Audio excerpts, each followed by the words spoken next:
If seeing your own creations in store has been a dream of yours, but wholesale seems too intimidating, don't let your dream die. There is an easier, less risky way to get started, and that is consignment. Consignment opportunities are much more diverse than you can imagine. In this video, we will talk about what is consignment, what are the pros and cons, and how to get started. Consignment is like wholesale's less neurotic sibling. Think of consignment like a low-stake relationship between you and a store. You provide store the products, and store sells items on your behalf.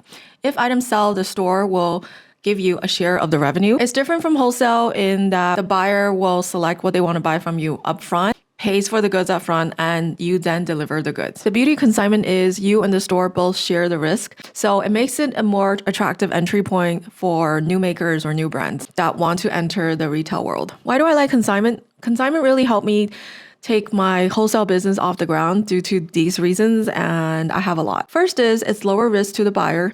Now, this might not sound like a great deal to you as the seller, but the store buyer who's open to consignment tends to be more experimental with consignment items. They'll be more open to giving you a trial run of your new products and be more open with collaborating on bundling or different display options. Reason number 2, build genuine connections. Store owners who are open to doing consignment, in my experience, typically aren't doing it just for the money. They do it because they want to support local small businesses or makers and artisans. When your products sell, you're not just moving inventory for them. You're building a relationship for them that hopefully will open new doors down the road. This leads me to my next reason, market research. If something of yours flies off the shelf, you know about it and the store will want more of it. And if it doesn't sell, most of the time the store owner is really kind and can share feedback from real customers that they interact with. Often, especially if you're a local maker or brand, the store might be willing to give it another chance. My first consignment partner was a coffee shop in Portland, Oregon, who at the time only carried a few locally made items on consignment on a very small shelf.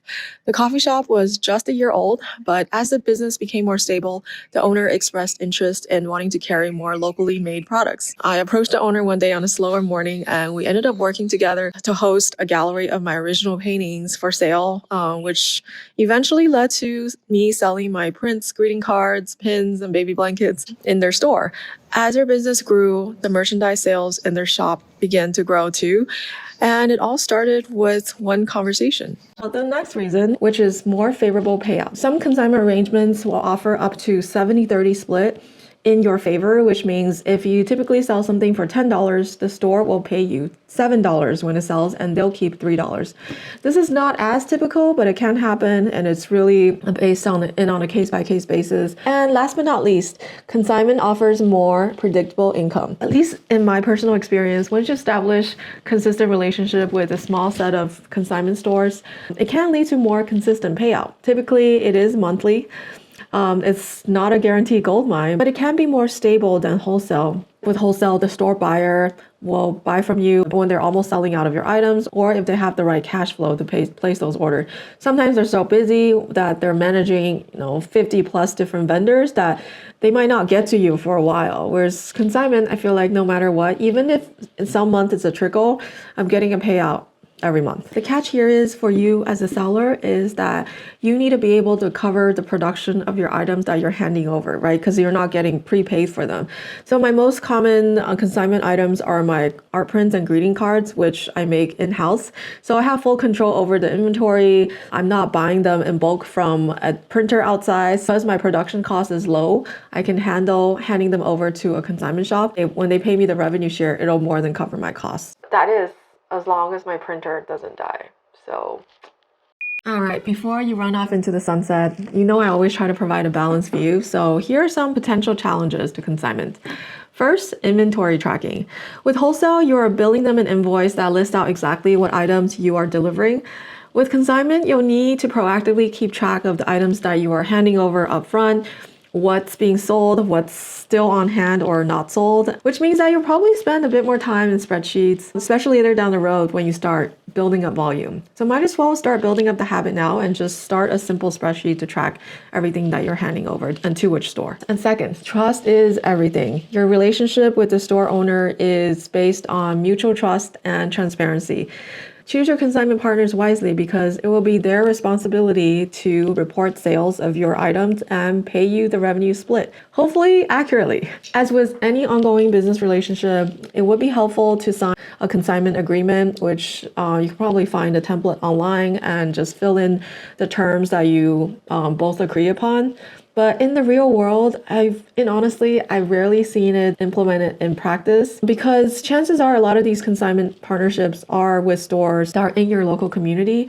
So this relationship really is built on trust. And don't underestimate your instincts when it comes to assessing whether you want to work with someone new or not. And the last potential challenge is you might need to have awkward conversation if your items don't sell. Retrieving unsold items from a consignment store can sometimes feel like a failure and a rejection, especially if you're just starting out and this is your first or second opportunity with consignment. But try to see it as a growth opportunity. If you're just doing your own thing at home and making your products and posting them online and hoping that people will come to you, you're not getting that real life feedback. So I've had positive experience taking my items back from shops that are either closing or they've changed their mind on their direction of their merchandise, or they no longer want to do consignment. All of those things at the surface can be seen as rejection, but overall it's really rounded out my knowledge and experience as a small business owner, and I'm better for it. So how do you get started? Now would be a good time to caveat that not all businesses are open to consignment. Usually an established gift shop that already carry a lot of different brands and vendors prefer the wholesale model because it's just easier for them to manage.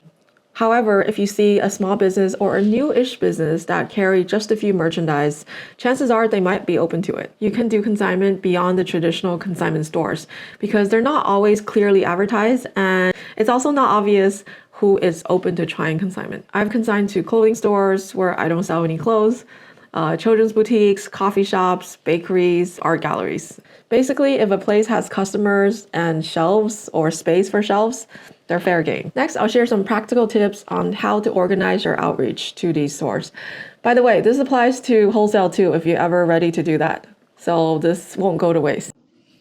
Okay, really quick. And no, this is not a sponsored ad, but did you know that I have an email list? A lot of people found my email list and sign up through YouTube, even though I don't actively promote it. But I do send out pretty infrequent updates, maybe once a quarter, on some of the behind the scenes stuff I'm working on, things I'm thinking about, and topics that you might not see on my YouTube channel. Especially since I've been quiet quitting social media, I haven't really posted much on Instagram, if at all. So email is really the only other place that you'll hear from me. And I love to keep in touch if you want. Go to my homepage, easysundayclub.com, and scroll to the bottom, or you might get a pop-up to sign up. Okay, back to the main content. You'll want to use multiple sources for your store research. I use Google Maps, Yelp, since I'm in the US, Instagram using their location tag, local business directory, or even your local Facebook group. Sometimes they will announce new business launches in your area. Use your common sense when assessing whether a store is a perfect fit. Look for businesses, websites, or Instagram or social media posts and see if their product or store aesthetic match what you're looking for and what you think your products will fit. If possible, see if on their social media feed they posted about collaborations with local businesses, artists, and makers, because that's usually a good sign that they're open to working with you. And more importantly, do they have the right space or shelf space to display any merchandise?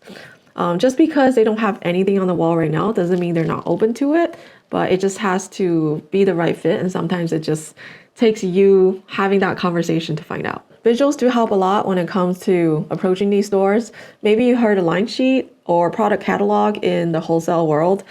It's not as required in consignment world as it is in wholesale, but if you don't have a website or a more developed social media account on Instagram, then you'll need a simple and attractive, either a product catalog or even a one-page poster or flyer of your best-selling work or your favorite products that you can leave behind. You can even start as something as simple as a postcard if you don't have a lot of products yet. I do have a wholesale line sheet template that you can use to edit in Canva to repurpose some of the layout and information that I have in there. I've laid out everything for a wholesale line sheet, which includes all the terms and conditions and information you'll probably need. And it's not all necessary for consignment, but it is transferable for consignment. So you can take out whatever you don't need. But even just starting with a one-page flyer or postcard is fine too. If you do decide to go the product catalog route, I recommend 3 ways to share it. First is online. I like the platform Issuu, ISSUU. Uploading is free, although it has some limitations, but if you just have a simple catalog that you can upload with PDF, you can probably get away with a free account. Second one would be a straightforward PDF attachment. It works fine, but sometimes the store owner might have special filters that filters out anything with big attachment, or they might be worried to open any attachment in emails. The third one is what I mentioned, a one-page printed postcard or flyer that you can leave behind so that it leaves an impression without screaming, here's my entire inventory, here you go. Consignment can be your low risk, low drama way to start selling to stores. Some of my best business friendships started because I started doing consignment. So give it a shot and let me know how it goes. And heads up, rejection will be a part of this journey. There's no way to avoid it. So you might as well get used to it and it will get easier. If you found this and some of my other videos helpful, I would appreciate a subscribe. I just hit 30,000 subscribers earlier this week. It's not a huge number considering how many years I've created content. I've been using the slow and steady approach and I wouldn't do it any other way. So thanks for your support and I'll see you in the next video.